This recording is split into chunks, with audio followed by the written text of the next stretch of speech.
আজ কাশ্মীরে যাওয়ার ফার্স্ট দিন। ব্যাঙ্গালোর থেকে বেরোলাম গাড়ি করে এয়ারপোর্টের দিকে গেলাম। যাত্রা শুরু হয়ে গেছে, চলে এসেছি ব্যাঙ্গালোর এয়ারপোর্ট।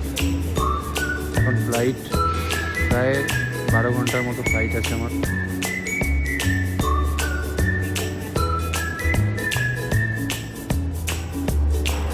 এখানে ওয়েটিংয়ের জন্য বসেছিলাম আমি প্রায় 3 ঘন্টা।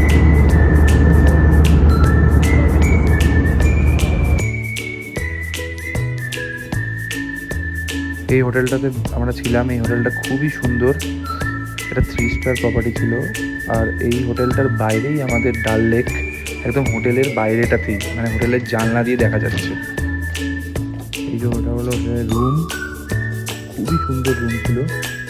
আর এই জানলাটা দিয়েই আমরা দেখতে পাচ্ছি ডাল লেক। ওখানে সব হাউস বোট, এমনকি সামনে একটা মেলাও লেগেছিল, মেলাটাও খুব সুন্দর। ওখানে কাশ্মীরি শাল, কাশ্মীরি জ্যাকেট সব কিছু ছিল।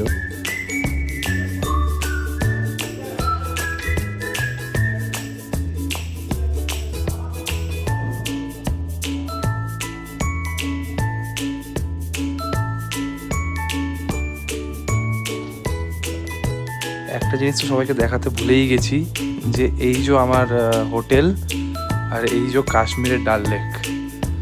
হোটেল থেকে ডাইরেক্ট ডাল লেকের অ্যাক্সেস। এবারে আমরা ডিনার করতে এসেছিলাম। ডিনারে ফুল বাফে ছিল, সব কিছু আনলিমিটেড। বাবা মা আমি ডিনার করছিলাম।